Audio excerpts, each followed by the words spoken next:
Welcome back to my YouTube channel. ಎಲ್ಲರೂ ಚೆನ್ನಾಗಿದ್ದೀರಾ ಅಂತ ಅಂದ್ಕೊಂಡು ಈ ವಿಡಿಯೋ ಸ್ಟಾರ್ಟ್ ಮಾಡ್ತಾ ಇದ್ದೀನಿ. ಇದು ಬಂದ್ಬಿಟ್ಟು ಸಂಡೇ ವ್ಲಾಗ್, ಅಂದರೆ ಮದರ್ಸ್ ಡೇ ಇತ್ತಲ್ಲ, ಸೊ ಆ ದಿನದ್ದು ವ್ಲಾಗ್. ಅಂದರೆ ನನ್ನ ಮದುವೆ ಆದಮೇಲೆ ಫಸ್ಟ್ ಟೈಮ್ ಅಮ್ಮನ ಜೊತೆ ಮದರ್ಸ್ ಡೇ ದಿನ ಜೊತೆಯಲ್ಲಿರೋದು. ಅದಕ್ಕೋಸ್ಕರ ಅಮ್ಮನಿಗೆ ಏನೇನು ಬೇಕೋ ಅದೆಲ್ಲ ಮಾಡಿಕೊಟ್ಟೆ. ಅಂದರೆ ಅವ್ರನ್ನ ಕೇಳಿ ಏನೇನು ಬೇಕೋ ಎಲ್ಲ ಮಾಡಿಕೊಟ್ಟೆ. ನನಗೂ ಅಷ್ಟೇ ಸಿಕ್ಕಾಪಟ್ಟೆ ಖುಷಿ ಆಯಿತು ಈ ಸಲ ಮಾತ್ರ. ಬೆಳಗ್ಗೆನೇ ತಿಂಡಿಗೆ ತರಕಾರಿ ಅನ್ನ ಮಾಡ್ತಾಯಿದ್ದೀವಿ, ಪಲಾವು. ನೆನೆನೆ ತರಕಾರಿ ಎಲ್ಲ ತಂದುಕೊಟ್ಟಿದ್ರು, ಎಲ್ಲ ಸೋಸ್ಕೊಂಡು ರೆಡಿ ಮಾಡ್ಕೊಂಡು ಒಂದೇ ಸಲ ಮಾಡ್ತಾಯಿದ್ದೀನಿ. ಮಸಾಲೆ ರುಬ್ಬಕ್ಕೆ ಟೊಮೊಟೊ, ಒಂದು ಈರುಳ್ಳಿ, ಬೆಳ್ಳುಳ್ಳಿ, ಕೊತ್ತಂಬರಿ ಸೊಪ್ಪು, ಹಸಿಮೆಣ್ಸಿನ್ಕಾಯಿ ಇಷ್ಟು ರುಬ್ಬಿ ಒಗ್ಗರಣೆಗೆ ಹಾಕ್ಕೊಂಡಿದ್ದೆ. ಮಿಕ್ಕಿದ ತರಕಾರಿ ಎಲ್ಲ ಸಣ್ಣದಾಗಿ ಹೆಚ್ಚಿದ್ನಲ್ಲ ಅದನ್ನು ಸಹ ಒಗ್ಗರಣೆಗೆ ಹಾಕ್ಕೊಂಡು ಅಕ್ಕಿ ಒಂದು 10 ನಿಮಿಷ ಮುಂಚೆನೇ ನೆನೆ ಹಾಕಿಟ್ಟಿರ್ತೀನಿ.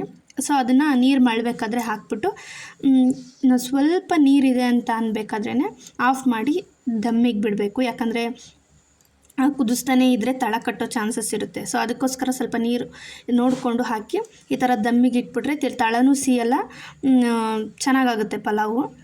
ಅದಾದಮೇಲೆ ಹಂಗೆ ಮುಖ ತೊಳ್ಕೊಂಡು ನಾನು ವಿಭೂತಿ ಇಟ್ಕೊಂಡು ದೇವ್ರಿಗೆ ಕೈ ಮುಗ್ದು, ನಾನು ಇಕ್ಕೊಂತಿರೋದು ನೋಡಿ ಪಾಪುನು ಇಕ್ಕು ಅಂತಿದ್ದ. ಸೊ ಅದಕ್ಕೆ ಅವನಿಗೂ ಇಟ್ಟು ಸ್ವಲ್ಪ ಖಾರ ಆಗಿತ್ತು. ಸೊ ಅದಕ್ಕೆ ಅಮ್ಮ ಅಂಗಡಿಯಿಂದ ಮೊಸರು ತೊಗೊಂಡು ಬಂದಿದ್ರು. ಖಾರ ಕಡಿಮೆ ಆಗುತ್ತೆ ಮೊಸರು ಹಾಕೊಂಡು ತಿಂದರೆ ಅಂತ ಅಂದ್ಬಿಟ್ಟು ಬಜ್ಜಿ ಏನು ಮಾಡಲಿಲ್ಲ, ಮೊಸರು ಬಜ್ಜಿ ಏನು ಹಾಗೆ ಅನ್ನದ ಮೇಲೆ ಮೊಸರು ಹಾಕೊಂಡು ತಿಂದರೆ ಆಗುತ್ತೆ ಅಂತ ಅಂದ್ಬಿಟ್ಟು. ಯಾಕಂದರೆ ಅದರಲ್ಲೇ ಮಸಾಲೆ ಜಾಸ್ತಿ ಆಗಿತ್ತು, ಅದಕ್ಕೋಸ್ಕರ ಅಂತ.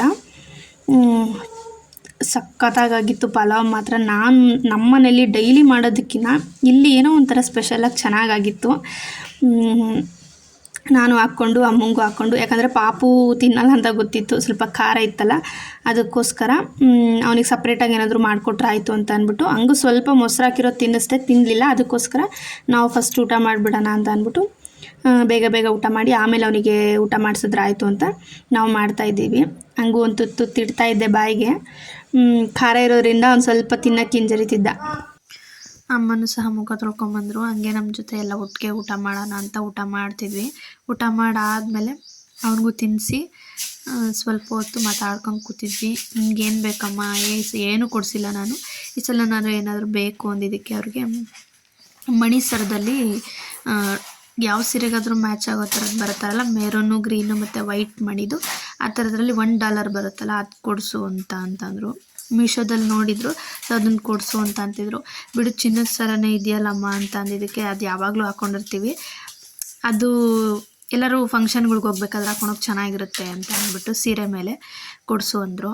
ಸರಿ ಕೊಡಿಸ್ತೀನಿ ಬಿಡು ಅಂತ ಅಂದೆ. ಸುಮಾರು ಒಂದು 12 ಗಂಟೆಯಿಂದ 2 ಗಂಟೆ ತನಕ ಮಾತಾಡ್ಕೊಂಡು ಕೂತಿದ್ವಿ. ಮಾತಾಡ್ತಾ ಟೈಮ್ ಆಗಿದ್ದೇ ಗೊತ್ತಾಗಲಿಲ್ಲ. 4 ದಿನ ಇದ್ದೆ. 4 ದಿನ ಅನ್ನೋದು 4 ನಿಮಿಷದ ಥರ ಕಳೆದೋಗ್ಬಿಡ್ತು. ಎಷ್ಟು ಬೇಗ ಟೈಮ್ ಆಯಿತು ಅನ್ನೋದೇ ಗೊತ್ತಾಗಲಿಲ್ಲ. ಇನ್ನು ಸೋಮವಾರ ಅಲ್ಲೇ ಹೊರಡಬೇಕಲ್ಲ ಅಂತ ಒಂಥರ ಸಂಕಟ ಆದಂಗೆ ಆಗ್ತಿತ್ತು. ಅಮ್ಮಂಗೂ ಅಷ್ಟೇ, ನನಗೂ ಅಷ್ಟೇ. ಅವರಿಗೆ ಬಿಟ್ಟೋಗ್ತಾರಲ್ಲ ಅನ್ನೋ ಸಂಕಟ, ನನಗಿಲ್ಲಿಂದ ಹೊರಡಬೇಕಲ್ಲ ಅನ್ನೋ ಸಂಕಟ. ಏನು ಮಾಡೋಕ್ಕಾಗಲ್ಲ ಅಲ್ವಾ, ಹೋಗಲೇಬೇಕು. ಅವ್ರಿಗೆ ಕೆಲ್ಸಕ್ಕೆ ಹೋಗ್ಬೇಕಲ್ಲ ಅನ್ನೋದು ಒಂದು ಚಿಂತೆ. ನನಗೆ ಅಲ್ಲಿ ಚಿರುನೊಬ್ಬನೇ ಬಿಟ್ಟು ಬಂದಿದ್ದೀನಿ. ಇರ್ತಾನೆ ಅವ್ರ ಅಜ್ಜಿ ಜೊತೆ, ಹಾಗೇನಿಲ್ಲ. ಬಟ್ ಆದ್ರೂ ಅಲ್ಲ ಅವ್ರಿಗೆ ತಿಂಡಿ, ಊಟ, ಅಡುಗೆ ನಾವಿಲ್ಲಾಂದ್ರೂ ನಡೆಯುತ್ತೆ. ಆದರೂ ಹೋಗ್ಬೇಕಲ್ಲ ಅನ್ನೋದಕ್ಕೆ ಅದೊಂದು ನೆಪ ಅಷ್ಟೇ. ನಾವಿರಲಿ ಇಲ್ದಲೇ ಇರಲಿ ನಡೀತಾನೇ ಇರುತ್ತೆ ಜೀವನ, ನಾವು ಹಂಗೆ ಅಂದ್ಕೋಬೇಕಷ್ಟೆ. ಆ್ಯಕ್ಚುಲಿ ಈ ವಿಡಿಯೋನ ನಾನು ಬುಧವಾರನೇ ಅಪ್ಲೋಡ್ ಮಾಡಿದ್ದೆ, ನೋಡಿಕೊಂಡೇ ಇರಲಿಲ್ಲ. ಆದರೆ ಯೂಟ್ಯೂಬಿಂದ ರಿಮೂವ್ ಆಗಿಬಿಟ್ಟಿತ್ತು. ಯಾಕಪ್ಪ ಅಂತ ನೋಡಿದ್ರೆ ಪಾಪು ಅಳೋದು ಒಂದು 2-3 ವೀಡಿಯೋದಲ್ಲಿ ರೆಕಾರ್ಡ್ ಆಗಿಬಿಟ್ಟಿದೆ. ಸೊ ಅದಕ್ಕೋಸ್ಕರ ಮತ್ತೆ ಇದನ್ನು ಎಡಿಟ್ ಮಾಡಿ ಹಾಕ್ತಾಯಿದ್ದೀನಿ. ನೀವು ಸಹ ಈ ತಪ್ಪನ್ನ ಮಾಡೋಕ್ಕೆ ಹೋಗಬೇಡಿ. ಆಮೇಲೆ ಪಾಪುನೂ ಸಹ ಮಲಗಿ ಜೋಲಿಲಿ ಹಾಕಿ ಮಲಗಿಸಿದ್ವಿ. ಅದಾದಮೇಲೆ ಅಮ್ಮ ಸೊಪ್ಪು ತೊಗೊಂಡು ಬಂದಿದ್ರು. ಸೊಪ್ಪಿಗೆ ಸೊಪ್ಪು ತಿಂದರೆ ಪಾಪುಗೆ ಹಾಲು ಕುಡಿಸೋದಕ್ಕೆ ಒಳ್ಳೇದಲ್ವ ಅಂತ ಅಂದ್ಬಿಟ್ಟು, ಹಾಲು ಹೆಚ್ಚಾಗುತ್ತೆ ಅಂದ್ಬಿಟ್ಟು ನನಗೆ ಅಂತ ಸುಧಾರಿಸ್ಕೊಂಡು ತಿನ್ನು ಅಂತ ತೊಗೊಂಡು ಬಂದಿದ್ರು. ಸ್ವಲ್ಪ ಸುಧಾರಿಸ್ಕೊಂಡು ತಿನ್ನು, ಇನ್ನು ಮಿಕ್ಕಿದ್ದು ಬೋಂಡ ಮಾಡು ಅಂತ ಅಂದರು. ಅದಕ್ಕೆ ಮತ್ತು ಕಡಲೆ ಹಿಟ್ಟು ಸಹ ಹೋಗಿ ತೊಗೊಂಡು ಬಂದರು. ತೊಗೊಂಡು ಬಂದಮೇಲೆ ಎಲ್ಲ ಕ್ಲೀನಾಗಿ ತೊಳ್ದು ಎಲ್ಲ ಹೆಚ್ಚಿ ರೆಡಿ ಮಾಡ್ಕೊಂಡಿದ್ವಿ. ಒಗ್ಗರಣೆ ಬೇಕಾದರೆ ಸಂಜೆ ಮಾಡ್ಕೊಂಡ್ರೆ ಆಯಿತು, ಊಟಕ್ಕೆ ನೆಂಚ್ಕೊಳಕ್ಕೆ ಅಂತ ಅಂದ್ಬಿಟ್ಟು. ಈಗ ಸದ್ಯಕ್ಕೆ ಬೋಂಡ ಮಾತ್ರ ಮಾಡೋಣ ಮಧ್ಯಾಹ್ನಕ್ಕೆ ಊಟಕ್ಕೆ ನೆಂಚ್ಕೊಂಡು ತಿನ್ನೋಕ್ಕೆ ಅಂತ. ಅಂದರೆ ಪಲಾವ್ ಇತ್ತು ಸ್ವಲ್ಪ, ಅದಕ್ಕೆ ಇದು ನೆಂಚ್ಕೊಂಡು ತಿಂದರೆ ಅಲ್ಲಿಗೆ ಮಧ್ಯಾಹ್ನಕ್ಕೆ ಸರೋಗುತ್ತೆ. ನೈಟ್ಗೆ ಏನಾದರೂ ಮಾಡ್ಕೊಂಡ್ರೆ ಆಗುತ್ತೆ ಅಂತ ಅಂದ್ಬಿಟ್ಟು ಎಲ್ಲ ಮಾಮೂಲಿ ಹೆಚ್ಕೊಂಡೆ. ಈರುಳ್ಳಿ, ಹಸಿಮೆಣ್ಸಿನ್ಕಾಯಿ, ಸೊಪ್ಪು ಎಲ್ಲ ಕ್ಲೀನಾಗಿ ಹೆಚ್ಕೊಂಡು ಸ್ವಲ್ಪ ಉಪ್ಪು ಸೋಡಾ ಹಾಕ್ಕೊಂಡು ಕಡಲೆ ಹಸಿಟ್ಟು ಮತ್ತು ಒಂದು ಸ್ವಲ್ಪ ಅಕ್ಕಿ ಹಸಿಟ್ಟು ಇಲ್ಲ ಗೋಧಿ ಹಸಿಟ್ಟು ಎರಡರಲ್ಲಿ ಒಂದು ಹಾಕ್ಕೊಂಡು ಕಲಿಸ್ಕೊಂಡು ಈ ಥರ ಬಿಟ್ಕೊಂಡ್ರೆ ಸೂಪರಾಗಿ ಬಂತು ಬೋಂಡ ಮಾತ್ರ ಫಸ್ಟ್ ಟೈಮಲ್ಲೇ. ಆಮೇಲೆ ನಮ್ಮ ಮನೆ ಪಕ್ಕದಲ್ಲಿ ಒಬ್ರು ಆಂಟಿ ಇದ್ದರು, ಅವ್ರಿಗೂ ಸಹ ಒಂದೆರಡು ಕೊಟ್ವಿ. ಅವರು ಸಹ ಚೆನ್ನಾಗಿದೆ ಅಂತ ಅಂದರು. ಅಲ್ಲೇ ಆಟಾಡ್ತಾ ಇದ್ದ ಪಾಪನೂ. ಅಲ್ಲಿ ಮನೆಗಳೆಲ್ಲ ಸ್ವಲ್ಪ ಚಿಕ್ಕದು, ಅಮ್ಮನ ಮನೆ, ಅವ್ರ ಮನೆ ಪಕ್ಕದಲ್ಲಿ ಒಬ್ರು ಆಂಟಿ ಇದ್ದಾರೆ, ಅವ್ರ ಮನೆ ಎಲ್ಲ ಸ್ವಲ್ಪ ಚಿಕ್ಕದು, ಅದರಿಂದ ಎಲ್ಲ ಎಳಿತಾನೆ ಅಂತ ಅಂದ್ಬಿಟ್ಟು ಸ್ವಲ್ಪ ಹೊತ್ತು ಆಟ ಆಡ್ಬಿಟ್ಟು ಮತ್ತೆ ಮನೆಗೆ ಕರ್ಕೊಂಡು ಬಂದು ಜಾಮೂನ್ ಮಾಡೋಣ ಅನ್ನಿಸ್ತು. ಈ ಸ್ವೀಟ್ ಏನಾದರೂ ಮಾಡೋಣ ಅಂತ. ಅದಕ್ಕೆ ಮತ್ತೆ ಹೋಗಿದ್ರು ಅಮ್ಮ ಅಂಗಡಿಗೆ. ಹೋಗಿ ಬೈ 1 get 1 ಫ್ರೀ ಅಂದ್ಬಿಟ್ಟು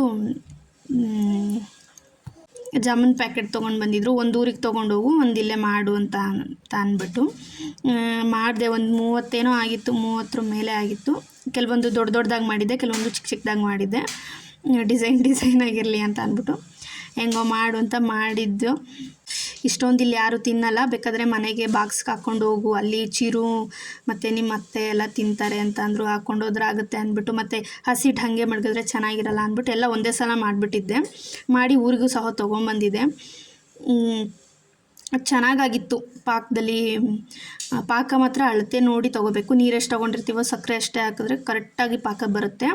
ಹಾಕ್ಬಿಟ್ಟು ಈ ಕರೆದಿರ್ತೀವಲ್ಲ ಉಂಡೆಗಳನ್ನ, ಅದನ್ನು ಅದಕ್ಕೆ ಹಾಕಿ ಒಂದು 10-15 ನಿಮಿಷ ಬಿಟ್ಬಿಟ್ರೆ ಕ್ಲೀನಾಗಿ ರಸ ಎಲ್ಲ ಅಬ್ಸರ್ವ್ ಆಗುತ್ತೆ. ಮತ್ತು ಎಣ್ಣೆ ಕಾದಿತ್ತಲ್ಲ, ಅದಕ್ಕೆ ಒಂದೆರಡು ಬೋಟಿ ಇತ್ತು, ಅದನ್ನು ಹಾಕ್ಕೊಂಡಿದ್ದೆ, ಮಾಡಿಕೊಂಡಿದ್ದೆ ಊಟಕ್ಕೆ ನೆಂಚ್ಕೊಳಕ್ಕೆ ಅಂತ. ಜಾಮೂನ್ ಮಾತ್ರ ಸೂಪರಾಗಿತ್ತು. ಲಾಸ್ಟ್ ಟೈಮ್ ಯಾವಾಗಲೂ ಒಂದು ಸಲ ಮಾಡಿದ್ದೆ, ಯಾಕೋ ಚೆನ್ನಾಗಾಗಿರಲಿಲ್ಲ. ಅಂದರೆ ಹಸಿಟ್ಟು ಕಲಿಸೋದು ಸ್ವಲ್ಪ ತೀರಾ ಗಟ್ಟಿ ಕಲಿಸ್ಬಿಟ್ಟಿದ್ದೆ, ಮೆತ್ತೆ ಕಲಿಸ್ಬೇಕಿತ್ತು. ಬಟ್ ಈ ಸಲ ಕರೆಕ್ಟಾಗಿ ಕಲಿಸಿದ್ದೆ, ಕರೆಕ್ಟಾಗಿ ಆಗಿತ್ತು. ಫಸ್ಟು ಪಾಪಂಗೆ ತಿನ್ನಿಸ್ತಾ ಇದ್ದೆ, ಒಂಚೂರು ಬೆಚ್ಚಗಿತ್ತು, ಹಾಗಾಗಿ ಉಗಿದ್ಬಿಟ್ಟ. ಅದಾದಮೇಲೆ ಟೇಸ್ಟ್ ಗೊತ್ತಾಗೋಯ್ತು. ಆವಾಗ ತಿನ್ನಿಸು ಅಂತಿದ್ದ. ಆವಾಗ ತಿಂದ. ಜಾಸ್ತಿ ಏನು ತಿನ್ನಿಸ್ಲಿಲ್ಲ, ಯಾಕಂದರೆ ಶುಗರ್ ಅಲ್ವಾ, ಮಕ್ಳಿಗೆ ಜಾಸ್ತಿ ಶುಗರ್ ಕೊಡಬಾರ್ದು ಅಂತ ಅಂದ್ಬಿಟ್ಟು ಎಲ್ಲೋ 1-2 ಪೀಸ್ ತಿನ್ನಿಸ್ದೆ ಅಷ್ಟೇ. ಮಿಕ್ಕಿದೆಲ್ಲ ನಾನು ಅಮ್ಮ ಒಂದೆರಡು ತಿಂದ್ಬಿಟ್ಟು ಪಕ್ಕದ ಮನೆ ಆಂಟಿಗೂ ಸ್ವಲ್ಪ ಒಂದು 4-5 ಕೊಟ್ಬಿಟ್ಟು ಮಿಕ್ಕಿದೆಲ್ಲ ಬಾಕ್ಸ್ಗೆ ಹಾಕಿ ಇಟ್ಕೊಂಡು ನಾನು ಊರಿಗೆ ತೊಗೊಂಡು ಬಂದೆ. ಯಾಕಂದರೆ ಇಲ್ಲಿ ಚಿರು ನಮ್ಮ ಅತ್ತೆ ತಿಂತಾರೆ, ನಾನು ತಿನ್ಬೋದು ಅಂತ ಅಂದ್ಬಿಟ್ಟು.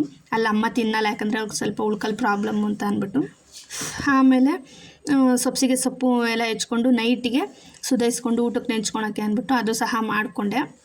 ಇದು ಮಾತ್ರ ನನಗೆ ಸಖತ್ ಇಷ್ಟ. ಯಾಕಂದರೆ ಈ ಫಸ್ಟ್ನೇ ಬಾಣಿತನದಲ್ಲಿ 2ನೇ ಬಾಣಿತನದಲ್ಲಿ ಬರೀ ಇದೇ ಕೊಟ್ಟಿದ್ದು ಅಮ್ಮ, ಹಾಗಾಗಿ ಇದೊಂಥರ ಫೇವ್ರೆಟ್ ಆಗಿಬಿಟ್ಟೈತೆ.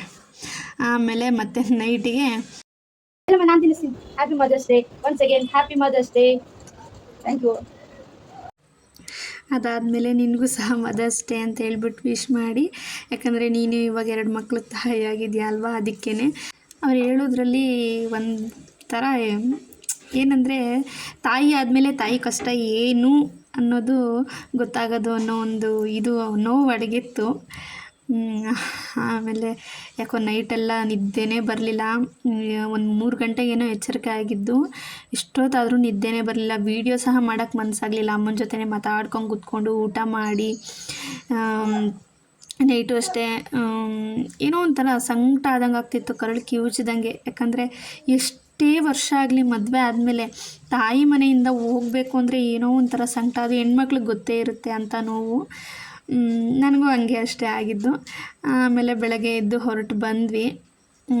ಸ್ವಲ್ಪ ಕಣ್ಣಿನ ಟೆಸ್ಟ್ ಇತ್ತು ಪಾಪುಗೆ. ಅಂಬೇಡ್ಕರ್ ಹಾಸ್ಪಿಟ್ಲಿಗೆ ಹೋಗಿ ಅಲ್ಲೆಲ್ಲ ಚೆಕಪ್ ಮಾಡಿಸ್ಕೊಂಡು ಸೀದಾ ತುಮಕೂರು ಬಸ್ ಹತ್ತಿ ಮನೆಗೆ ಬಂದ್ವಿ. ಮನೆಗೆ ಬಂದಮೇಲೆ ಆಮೇಲೂ ಸಹ ವೀಡಿಯೋ ಮಾಡೋಕ್ಕಾಗಲಿಲ್ಲ. ಆಮೇಲೆ ಅವ್ರ ಅಪ್ಪ ಬಂದು ಎತ್ಕೊಂಡಿದ್ರು. ಮಲಗಿದ್ದವನು ಎದ್ದು ಅವ್ರ ಅಪ್ಪನ ಹತ್ರ ಓಡೋಗ್ಬಿಟ್ಟಿದ್ದ. ಮತ್ತು ಹಂಗೆ ತೊಟ್ಟಿ ಮಲಗಿಸ್ತಾಯಿದ್ರು. ಸೊ ಅಷ್ಟೇ, ಇವತ್ತಿನ ಬ್ಲಾಗ್ ಇಲ್ಲಿಗೆ ಎಂಡ್ ಮಾಡ್ತಾಯಿದ್ದೀನಿ. ಸೊ ವಿಡಿಯೋ ಇಷ್ಟ ಆದರೆ ಪ್ಲೀಸ್ ಸಬ್ಸ್ಕ್ರೈಬ್ ಮಾಡ್ಕೊಂಡು ಸಪೋರ್ಟ್ ಮಾಡಿ. ಕೊನೆ ತನಕ ವಿಡಿಯೋ ನೋಡಿದ್ದಕ್ಕೆ ತುಂಬ ಥ್ಯಾಂಕ್ಸ್ ಎಲ್ರಿಗೂ.